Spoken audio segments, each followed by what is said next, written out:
back to another video. First things first, Happy New Year. Hopefully you guys had a great New Year, great start to 2020, and also a great Christmas. I know that I had a really good time with family and friends the past few weeks. It was great to be able to relax and kind of reset and get ready for 2020. Over the new year, with my family and friends, I was able to go to a really cool place near where I live. That's go-kart racing, and it might be my new favorite thing outside of pickleball. We went to this place called The Grid, and they have these electric go-karts, and I'm trying to break the record that they have. I got 102 on these laps that I did, and I'm trying to break 60 seconds. So pray for me, hopefully I can beat this record. So this video that I'm doing today is kind of a question and answer video. It's been in the making for quite some time. I've had a lot of people asking questions over the past few years, few months, and few weeks, just kind of relating mostly specific to pickleball. However, there's a couple other questions there for my lifestyle, music, movies, whatever it may be. And so I decided to kind of compile a list of questions that people had asked me and then answer those. Hopefully I'm answering any of your questions that you may have. If I don't, feel free to put them in the comments and I'll do my best to answer those below. Okay, let's get going. So the first question that somebody had asked me was my favorite movie of all time. Right now I'd have to say The Gladiator. Favorite state to play pickleball in? Right now, also, my favorite state is in California. The weather is tough to beat. The locations, the venues are all beautiful. I love playing back east and in the south as well. However, I don't do well with humidity. And a lot of those places, they have a lot of humidity. And so California, just because it doesn't have humidity alone, normally wins out for me. Do you ever step into the kitchen prematurely because the opponent's dinks are predictable? I think I'm understanding this question correctly, but the answer is yes. If I need to, but normally I'll just let the ball come to me. If I know it's going to bounce and come to me, normally I'll just stay back at the kitchen line and hit it. However, there are times when I do step into the kitchen and then I'll have to let the ball bounce, because if I hit it out of the air, then I lose the point. How do you set up your Ernies? This question is really difficult to answer within a minute, but the short answer is practice, practice, practice. You have to know what your body, your game is capable of, how long your reach is, how far you can jump, everything like that. Oftentimes when I see a ball that I know I can Ernie, that I can jump the kitchen on, I'll do it. Oftentimes when it's too far out of my reach, I won't. A lot of people, they don't have that sense, and so you've got to be able to recognize, hey, that's in my reach, or that's not in my reach, I'm not going to go for it. But once again, it comes back down to practice, practice, practice. Who is your men's doubles partner for the US Open 2020? That would be Zane Affleck. Where do you return the ball if your opponent is stacking? Once again, this depends on a lot of different factors, such as who's the stronger player, where are they standing on the court, how quick are they, etc. There's a couple different options that I like to go through. Sometimes I'll like to go behind them as to jam both of the players, and it opens up a lot of the court after they return it. And then other times I like to go straight to the open court to make them scramble for the ball. Once again, it kind of depends on who you're playing against, the stronger player, the weaker player, how quick they are, etc. Isn't it downright disrespectful to Nasty Nelson the same person more than once? For those who don't know the term Nasty Nelson, it is when somebody is serving and they hit the person at the net. So the person at the net isn't the one who's receiving. However, if the server hits them off of the fly, it is the serving team's point, because the ball hit somebody before it landed in the court. And so the question is, isn't it downright disrespectful to Nasty Nelson the same person more than once? I would say no. I would say it's actually the person who's getting hit. It should be their fault. If I get hit once in a game, I'm going to be so attentive, aware of what's going on. And so if I got hit more than once or twice, or more than once, then I think it would be that person's fault, not the server's fault. Do you ever organize set plays between you and your partner? Yes, oftentimes I'll do that. Oftentimes I'll say, hey, you go there, I'll do this, etc., etc. However, it's kind of difficult to plan more than 4 or 5 balls out in a point. And so oftentimes it'll just be for the first 1 to 3 balls, hey, on this ball you're going to attack, and then the next one I'm going to attack. Or oftentimes we'll set kind of the tone for the point. We'll say, all right, this point we want to be more aggressive. And so when I say that, or when we say that, I know that me and my partner, we're going to be more aggressive. And so anything that's a little bit higher, I know that they're going to pull the trigger on. Whereas if I say, hey, this point, let's be a little bit more patient. If a ball is maybe just 1 or 2 inches too high, they're probably still going to be a little bit more patient. And so it just kind of sets the tone, the mood for the entire point. But yes, I often strategize with my partner before the point and say, hey, this point, let's focus on this. Or this point, I'm going to go here. I want you to go there. I think it's very effective. Where is a good place to return a serve in singles? Down the side, the middle, etc. Once again, this is kind of a difficult question to answer. I think the simple answer, and one that I would do about 80 to 90% of the time, would be to hit the ball deep and far back. If you can keep your opponents back off the baseline, then that's a huge plus for you. People will get in trouble when they hit a short and high ball because it allows the server to come up to the net and attack the ball. However, I also like to mix in with my return of serves and singles short, low balls. If you can get that ball low, it's very effective, and the server will have to pop that ball up. Or also, if you can do angles in the singles, that does really well. Once again, the majority of the time, you want to try to hit deep to keep them off the kitchen line. Somebody said, love it, smiley face, so I love it. I hope that's a question, or maybe it's a statement, I'm not sure. Someone else said, Bainbridge Cup and English Open 2020. These are tournaments in Europe that I would love to go to. If it fits with my schedule, I'd love to be there. I've never been to Europe for pickleball only, and so this would be a first time. I've been to Europe a couple times and I love the areas, so hopefully I can make it out there. I'd love to meet the pickleball family, pickleball people in Europe. Someone said, hey Tyler, how do you fit in pickleball in your daily life with work, family, etc.?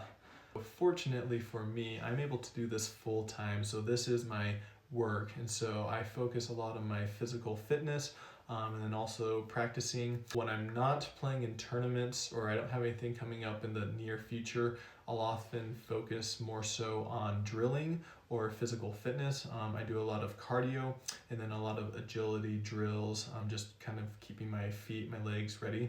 If I do have tournaments coming up soon, then I'll maybe lay off the gym and go practice and do a lot more drills. Tournaments get a little bit more difficult in the middle of the season where everything is in full swing. It gets kind of tough. It's a lot of traveling. In the middle of the season, like I said, I might be gone 3 to 4 times a month, almost every other weekend or every weekend. And so in the middle of the season, it's pretty tough to juggle life, work, family, friends, everything like that around.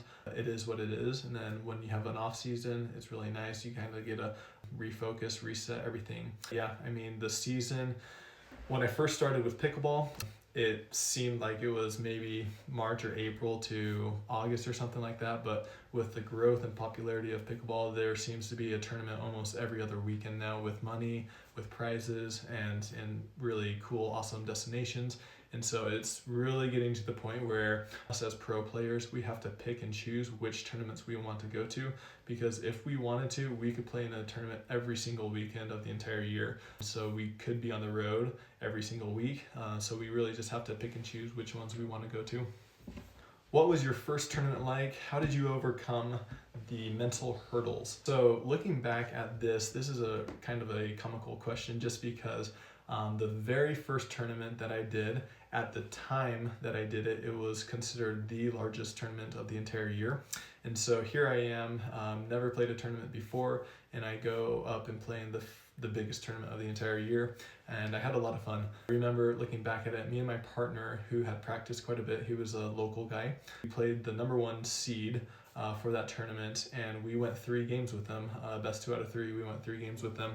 And looking back at their record, they ended up winning the tournament, and they did not go 3 games with anybody else. And so that was kind of promising, that we were able to go 3 games with the team that won it. And that was my first tournament ever. And I actually thought we could have done a little bit better. I don't think we played our best, but it is what it is. And so it was a very fun learning experience. And from that tournament, I just got hungry and hungrier, and I wanted to play more and more and compete and be the best. How did I overcome those mental hurdles? For me, I have a little bit different situation than a lot of people. I grew up with a lot of sports background, a lot of competition, tournaments, and etc. And so the actual competition hurdles, I didn't feel nervous per se. It was just a different experience because I'd never played pickleball before. But having that background with tennis, basketball, and every other sport, it really helped me prepare for those moments, being able to compete and deal with those types of nerves, because in any tournament, even nowadays, I still get nervous somewhat, or there's certain things that always happen in tournaments. So being able to have those experiences under my belt really helped me. And then also, the other thing that served me well is before this tournament that I played in for the first time, I had been practicing a ton, multiple days a week for hours at a time. I think I was playing, this is crazy, but four days a week for 3 or 4 hours at a time. And so I was putting in a lot of effort and a lot of work. And so I think that paid off. I've been looking for the best practices for movement / footwork. So this is kind of hard to explain with only words. I'm actually in the process of making a new video, kind of illustrating some of my drills that I like to do. However, pickleball is a game of reaction, quick movement. And so anything that you can do that makes you react quicker, whether it be ladders, suicides, or jump roping, anything that makes you start, stop really quick, or turn, that will be extremely beneficial for your pickleball game. Also, what to look for to antiquate opponent shots. I think they meant to say anticipate. I'm going to go with anticipate. So there's a couple tells that your opponent will give. Once again, this one's kind of hard to explain. A lot of practice and experience will help with this. But one thing that I look for a lot that gives where opponents are hitting is, number one is their eyes, their face, their body language. Oftentimes you can tell where somebody is going to be hitting by the way that they're looking or where they're looking to. And then the other really big sign is the paddle face. If you look at their paddle face right before they hit it, oftentimes you can tell that they're sliding it just a little bit that way and the ball's going to go this way. And so once you get the feel for that, then you'll be able to get one up on the person and kind of anticipate where they're going. There's a lot of people who do this extremely well, and they anticipate so well, and they get a lot of free points from it. And so if you work on that in your game, you'll see a lot of free points come from anticipating the shots. And anticipating the shots is different than reacting to the shots. How to master your jump the kitchen shot. I kind of already answered this, but simple answer is practice, practice, practice. How do I improve my reaction time when playing in the kitchen? This question is extremely important once you get to the top level and even at the lower level. Once you get in these rallies, exchanges, there's so many quick points, volley, that happen. And if you're not ready, if you're not quick enough to react to those balls, then you're going to lose the point. And so it's a huge part of the pickleball game. One thing that you can do is practice. There's a lot of different volley drills that you can do. One thing that I have a lot of my partners practice with me on is they'll kind of drill balls really hard at me, and I have no idea which way they're going, and I have to react to those balls. It simulates a real life game, real life match, and it just helps me overall be ready for those balls in those situations where the balls are coming so quick that you have to react to them. And also, one thing that is important to know, reaction time is different than other traits or qualities. For example, touch, control, finesse. Oftentimes those traits are extremely difficult to teach. It's hard to teach somebody how to have soft hands or how to have good touch, everything like that. Whereas it's a lot easier if you work at it, if you practice it, you can increase your reaction time. So if you just practice doing these different drills, you will increase your reaction time by quite a bit. Who are the top 5 left-handed pickleball players in Utah? That's a good question. I'm from Utah and I should know the answer to this. Right now I'm drawing a blank on all the left-handed players. I'm sure there's some that I'm not remembering at the moment. If you are left-handed and you are a pro in Utah, I apologize. How do you insert yourself into the game when your opponents are targeting your partner? This is a tough question as well. I think the number one answer that I would say is, number one is to have partner communication. With all of my partners, they have the understanding, and I talk with them about it before we play the points and before we play the games. Also, it helps that I am left-handed, so that normally I'll stack, which keeps my forehand in the middle, and oftentimes my forehand is more stronger their backhand. It allows for me to step over and take that forehand. Oftentimes my opponent or my partners won't get mad at that. But number one thing is just have a partner communication, have an understanding, hey, this is my ball, this is your ball. And oftentimes my partners want me to do that because I do have a more powerful shot than they do. And so they want me stepping over and involving myself in that point. It's difficult because I've seen a lot of guys, especially girls do it as well, but they step over, they try to insert themselves, and then they miss the ball when they step over and try to insert themselves. And then in the end, it makes them look kind of like a jerk, kind of pushing their partner off the court. And so it's a really sticky situation. But number one thing I would say is to have partner communication and understanding with your partners, saying, hey, I expect you to do this, or you can do this. Just stay within your bounds. How do I help my mixed partner get better at a third shot drop or power? Simple answer, practice, practice, practice, practice. What do you think separates a 4.0 player from a 5.0 player? 4.0 to a 5.0 is actually a pretty big jump. If you were to say 4.0 to 4.5 or 4.5 to 5.0, that's a smaller jump. However, a 4 to a 5 is a pretty large jump. There's a lot of different factors that can separate a 4.0 to a 5.0. Number one is court awareness. Times at the lower level, if you hit a hard ball that's going 5 or 10 feet out, oftentimes those lower level players will still hit the ball just because they have no idea it's going out. At the top 5.0, if you hit a ball that's more than 6 inches out or even 3 inches out, oftentimes those top players will let that ball go and let it go out. Another thing that separates 4.0 to 5.0 would be the ability to slow down balls when at the net. I see a lot of lower players, they really can't slow down a ball off of a drive, but at the top level, someone who drives the ball to an opponent up at the net person can drop shot on that ball, and that's a very difficult shot, but pros do it all the time. The other thing I would mention, or I would think, is that separates 4.0 to 5.0 is just the simple ability to dink. A lot of 4.0s, they can't dink more than 3 or 4 or 5 times. They like to speed it up, or their just dinks aren't great. However, at the 5.0 level, they are perfectly content dinking 10, 20, 30, or even 40 times if they need to. And then they also have better precision. They know where to hit the ball, whether it's 1 inch, 2 inch, 3 inches over the net, or whatever it may be. So overall, the 5.0 will be significantly better and more patient at dinking. Do you miss tennis? As most people know, I come from a tennis background. So the answer is yes, I do miss it. I do get out there and play every once in a while. It's fun, I enjoy it. It's tough to find competitive play at my skill level. And then also the time that I would be playing tennis, I normally play with pickleball. So I do miss it, but it is something that I still watch and play every once in a while. So it's not like I never play it anymore. So I don't think that I've lost it completely. I just do a little bit more pickleball now. What is the best angle and speed for throwing a paddle maximum distance? Well, this is a great question. I will refer the answer to another pickleball player who may have a little bit more experience than me in this field. Are you a texter or caller? A texter for sure. 80% texter, maybe 20% caller. Best way to reach me, Instagram for sure. Favorite book? Richest Man in Babylon. I read this a couple of years ago, and it's just a great book. It's a financial book, and so it's kind of just sets really good foundations of how to live life, how to save, how to use finances to make your life easier. Favorite song? Bohemian Rhapsody. Don't make me sing it. Or do. Most rewarding win. There's 2 that come to mind. The first one would be the 2018 Nationals. I took second place in singles.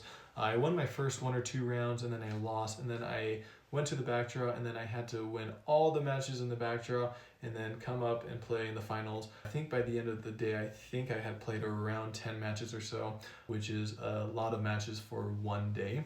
And I was able to take second in the tournament, play on the beautiful stadium court in Indian Wells. Beautiful venue, beautiful weather, lots of people there cheering, just the atmosphere, everything about it was unforgettable. The other one that comes to my mind is the 2018 Canadian tournament. It's the Nationals in Canada. Now I know that the competition was not the best. However, it was really cool because I got the Triple Crown, which means I won singles, doubles, and mixed doubles all in the pro divisions. And it just felt really cool to go to a different country that I have never been to before and win their biggest tournament. So that was a lot of fun, and that was unforgettable as well. Alrighty, thanks again for submitting questions. Hopefully I got yours answered. Thanks for following along. If you have any other questions that I can answer or that you have for me, make sure to leave those in the comments and hopefully I can get those answered. Like always, have a great day. Keep on playing pickleball and improving. Have fun.